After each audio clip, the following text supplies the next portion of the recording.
Come on.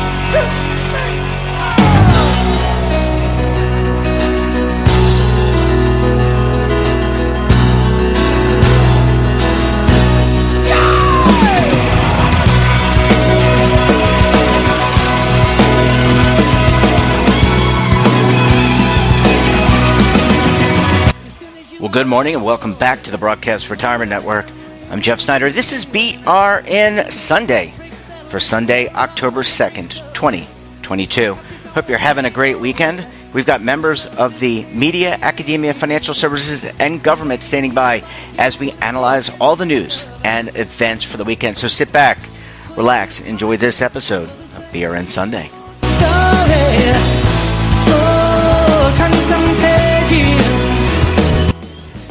Welcome back, and we're going to kick off the show with a look at what's happening on Capitol Hill. Joining us on the line, you know them as the Legal Eagles, David, Levine, Kevin Walsh. Both are principals with Groom Law Group, and I should say both are in undisclosed locations, in different locations around the United States. Gentlemen, thanks so much for joining us on the program this morning. Thanks for having us on, Jeff. You know, we hope everybody got through the safely with the hurricane, and that, you know, as fall progresses, that we don't have more storms. But it's always good to be on the toes, Jeff. Yeah, we certainly appreciate you guys, and we echo the same sentiments, Kevin and David. Hope that people in the way of the Hurricane Ian are doing okay. David, I know you wanted to kick off the segment. What's going on Capitol Hill from your perspective? Well, the biggest news of something that actually got done this week is that Lisa Gomez was confirmed as the Assistant Secretary of the Employee Benefit Security Administration. As many of you know, she was nominated by the Biden administration to be the political appointee head of EBSA, which governs our investigations, a lot of our regulations in ERISA. So it's big news. It's interesting because we're almost 2 years into the Biden administration. It took a long time for this to happen. And the immediate question is, what happens next? Well, obviously, Assistant Secretary Gomez will have to come into the process and may have her own sort of priorities. And, of course, there's administration priorities set by the Secretary of Labor and the White House. So we're going to have to see where it goes. But it's certainly been a really active 2 years for the Department of Labor, whether or not it was picking up things from the Trump administration like exemptions and about rollover distributions. And Kevin's going to talk about a case, or whether it relates to things like ESG investing, or, of course, things like crypto or other types of investments. So there's been a lot going on and a lot to talk about, including cybersecurity. So we're going to have to see if and how anything changes, evolves, or moves. But to have a formal, confirmed political appointee there is a big step, and it is actual formal movement that we thought it was worth mentioning this week. But there's a lot more out there, so I'm going to defer to my colleague, Mr. Walsh, on more stuff to talk about. Yeah, Dave, talk about the Hill. It's not just things they accomplished, but stuff they've begun. And I know it's significant they've accomplished, actually, you know, Senate confirmation for Assistant Secretary Gomez is it's significant that the agency is fully staffed.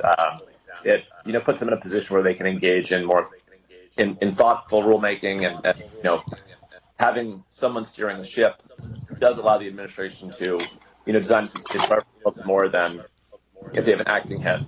But, you know, this week we also have beginnings of things. And, you know, while the talk around town lately has been Secure 2.0, we're beginning to see the rumblings of, you know, what could be in a Secure 3.0 or what could be in future retirement legislation. And so what we're seeing now is we're seeing the beginning of, you know, small pieces of legislation, individual provisions being introduced.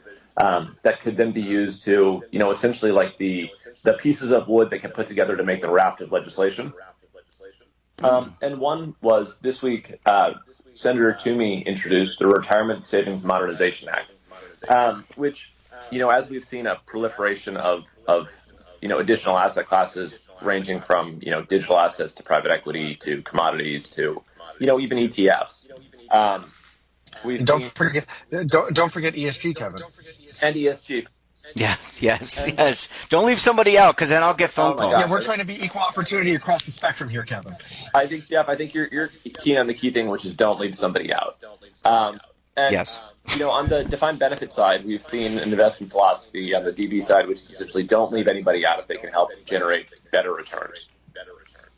On the DC side, we've seen less innovation. So the Toomey bill seems like it's designed to, kind of spur that same sense of, if it's prudent, don't leave somebody out just because it's new or different.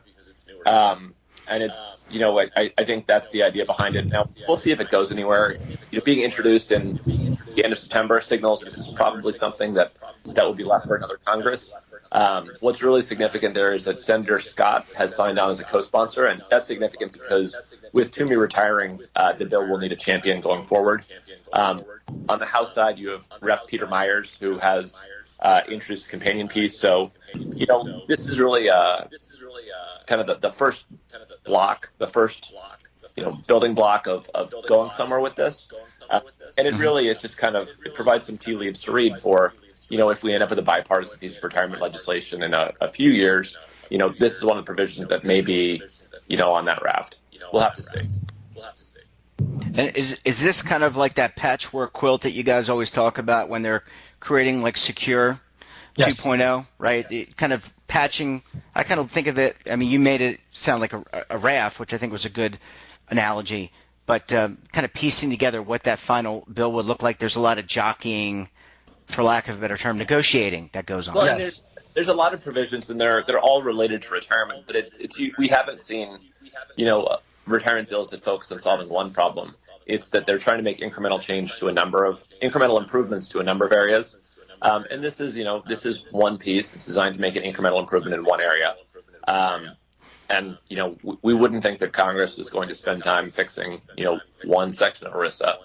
The preference seems to be to, wait until you have a whole bunch of fixes and then move them along at the same time.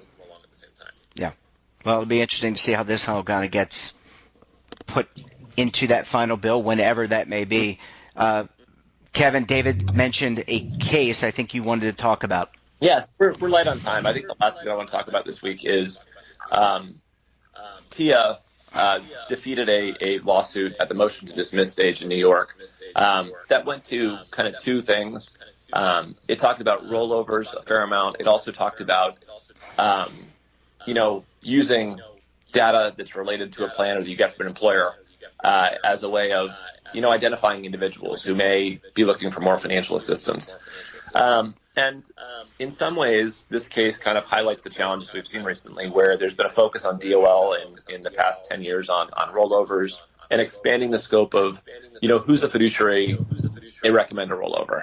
And what's significant with it is that this case rejected the last 5-10 years of informal expansion that the Labor Department has tried to do and the plaintiffs' bar has tried to do for, expanding the scope of when someone is a fiduciary recommending a rollover. And said, when this judge looks at the 1975 test, she concluded that TIA was not a fiduciary when it recommended rollovers to individual participants with a process that was described in the opinion. I think that the key takeaway isn't getting bored down on the facts. It's more that some of the areas that it seems as though DOL has been trying to expand into, it's been getting brushbacks in court. So this case, we look at the Texas case with Chamber of Commerce a few years back, and now we've got to watch a case. There's the FACC case in Texas, which is pending. And there's another case in Florida pending. DOL's been a robust regulator in seeking out an expanded world of who's a fiduciary. But this is another court that seems to be suggesting that the world isn't as big as DOL may be trying to make it be. Now, my last point here is this is a single district court case decision. It's probably going to be appealed because, if you lose in a district court, one thing you tend to do is appeal. So it's a keep watching. It's not this isn't the Supreme Court deciding something. This is the Southern District of New York, which is a significant court, thoughtful jurists. But that being said, this case isn't going to, dramatically change the landscape around the country. David, and Kevin, a little bit to add on to that.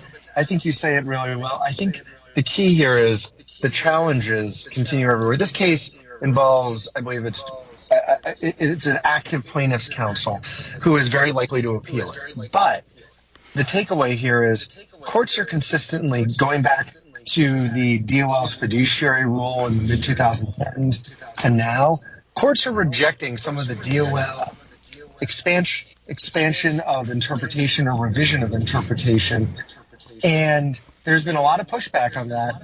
And it's interesting that the Southern District of New York, which has not always been viewed as the most favorable of locations to challenge the DOL, oftentimes it's in other areas of the country, here as well, rejects the DOL position. So it'll be an interesting place to see where we go. And to bring it all back together with Lisa Gomez in charge, it'll be interesting to see if there's any shifts, adaptations, or just new approaches coming out in light of the decisions like this. Regulation, litigation, legislation. Guys, we covered it all in one segment. Really appreciate you stopping by the program. Great content, great information for those plan sponsors and participants out there. Wishing you gentlemen a dry weekend. I hope you have a great rest of your weekend. Thanks so much for stopping by, and we look forward to having you back on the program again very soon. Thank you, Jeff. Thanks, listeners. Bye, guys. Bye, Yes, we're on thin ice. And everything is going up in smoke. Our planet is under the weather. But when the going gets tough, the tough get, well, you know.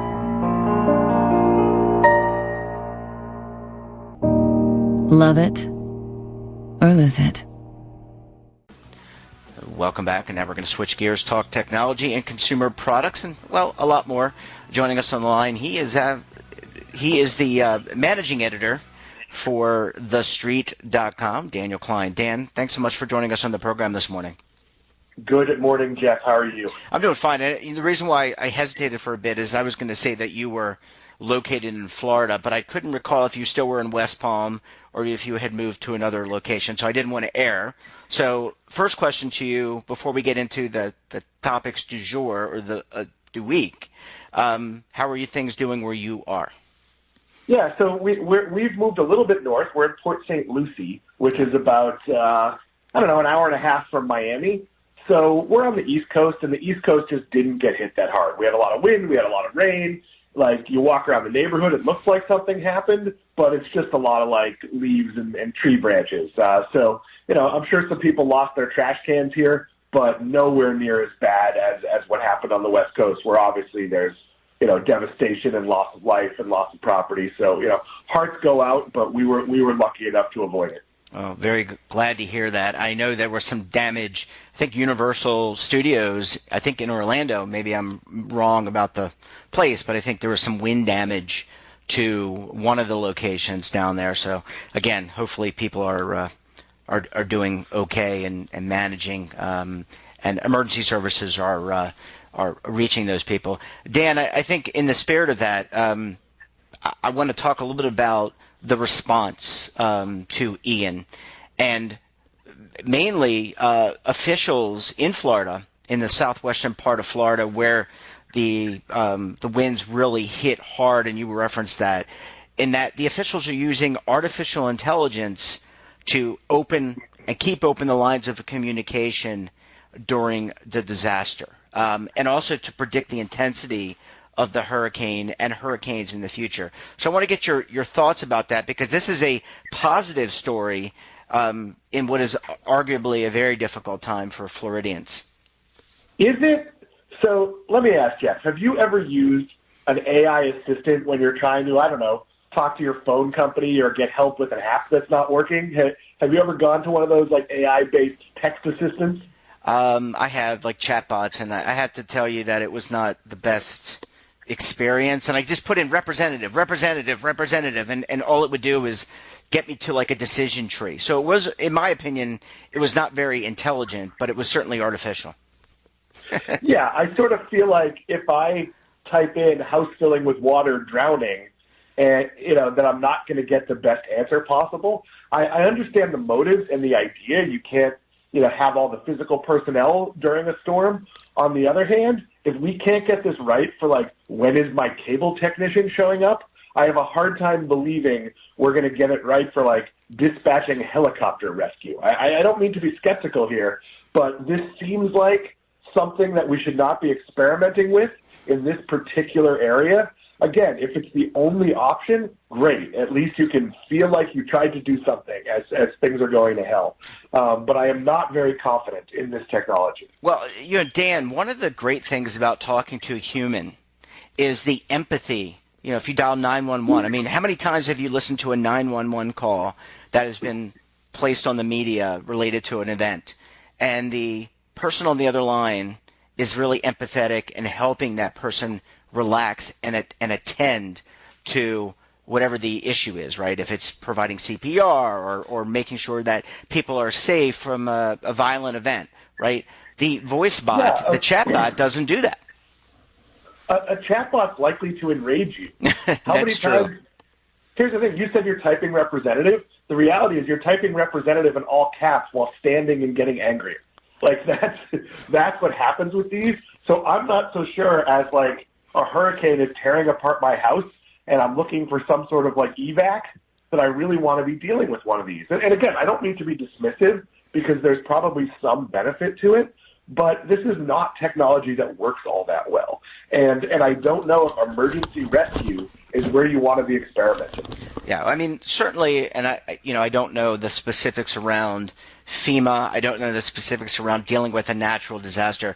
But I have to think that when these things occur, they staff up call centers, frontline workers like healthcare, emergency personnel, right? So they're actually designed doing these types of things to have more human beings. But Dan, can we streamline and make the call center a better experience using technology? Yeah, so we can. We just haven't yet. So one of the problems you get during a hurricane or any natural disaster is you can staff up all you want, and all the hotels in the path of a hurricane are filled with power workers and other people that can help with the problem. During the heart of it, there's not much you can do. Like, the reason they tell you to evacuate certain places is they can't get to you when the winds are a certain level. There's nothing they can do if you ignored an evacuation order and are still there. But yeah, we can absolutely help with triage, help with information. There's obviously some things you want to know, like where is the closest shelter that could probably be handled with an AI. I just want to be really careful with how they roll this out. Of course, I don't get consulted on that, so how I feel doesn't really matter. But I don't think you want to take something that doesn't work that well and use it for complicated things. I think you can use it for the very basic things. If you type in, is there a pet-friendly shelter, or say that, you should be able to get an answer. But it probably has to be limited to that. Yeah. Well, Dan, hopefully things work out for those Floridians that are struggling during this difficult time. I want to transition now to iPhone and talk a little about Apple demand for the iPhone.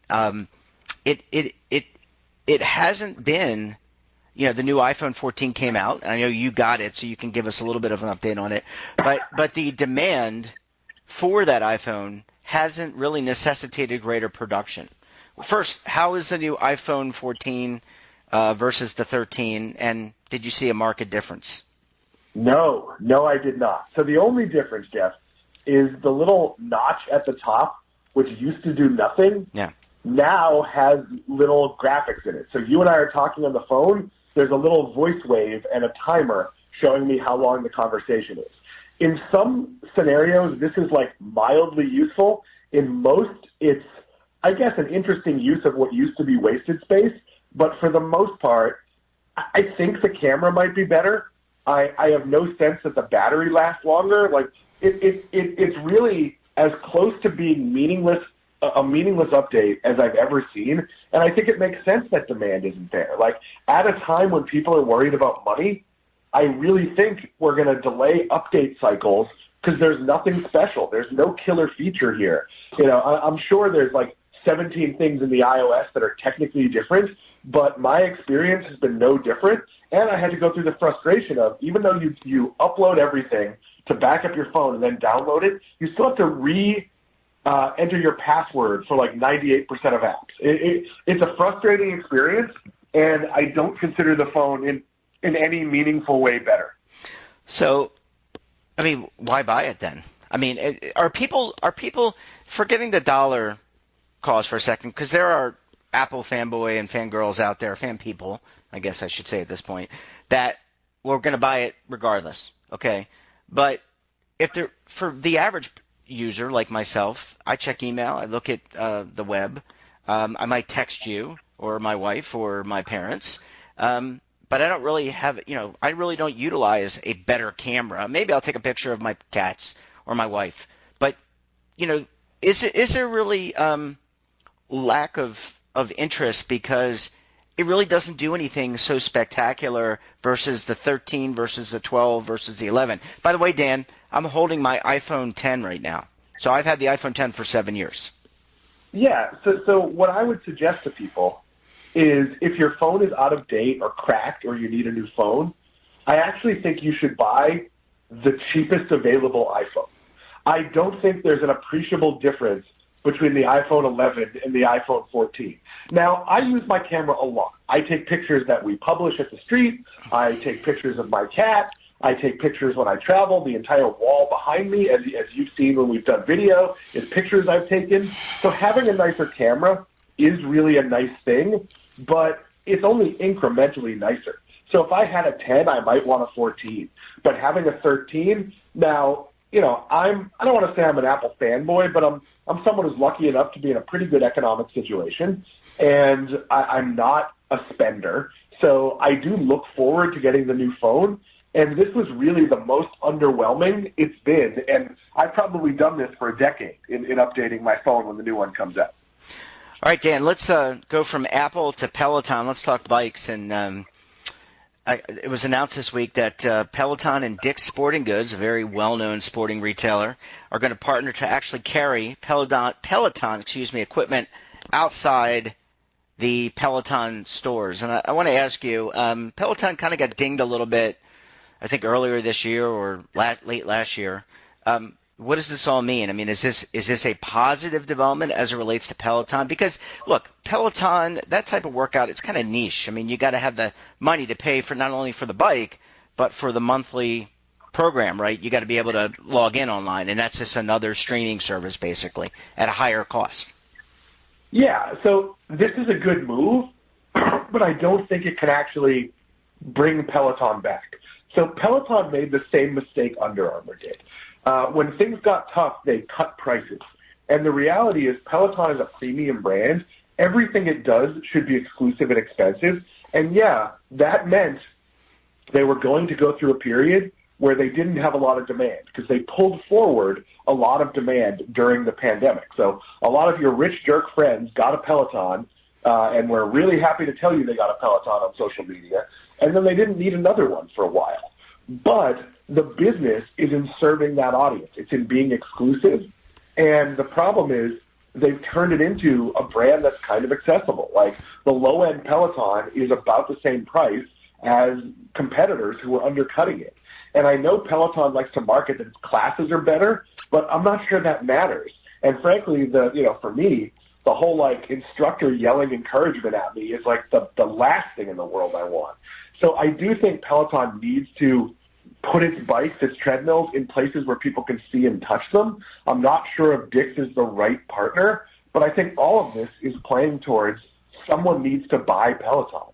It's a really high-end niche subscription business that's never going to be worth what it used to be. But it would make an awful lot of sense being owned by, Apple, a company that's really made its business selling you devices that maybe are a little better but cost 10 times as much. Beats headphones are fine headphones, but they're very expensive compared to what you could do. I own a set of AirPods, and I didn't pay for it. I got it as part of a casino promotion, and they're really cool, but they're not $170 better than the $19 ones I bought on Amazon. That's where Peloton is now, and yeah, being in Dick's, people like me shop at Dick's. We're going to see it maybe we'll walk on a treadmill, and in a moment of weakness we'll buy one. So this is a good move, but it's one of a lot of moves this company has to make to come back. Yeah, I still view their product, Dan, as very niche. Not everyone's I'm a rower. I like to work out with weights. I don't like biking. I think it's kind of one-dimensional. I I mean, it really is niche, and so where does that fit in? Can it survive on its own? And as you said, there are competitors that are undercutting it. I mean, how many other brands are there that offer a similar bicycle? A stationary bicycle, because it's really just a play on the stationary bicycle, and you just put your tablet. It's just basically a big tablet, and you have access to all these courses. Well, why couldn't you just buy a stationary bike from somebody else and buy the Peloton service on an app, or go to YouTube? And I'm sure there are plenty of bicycling videos of people doing that, just like there are rowing and treadmill and working out.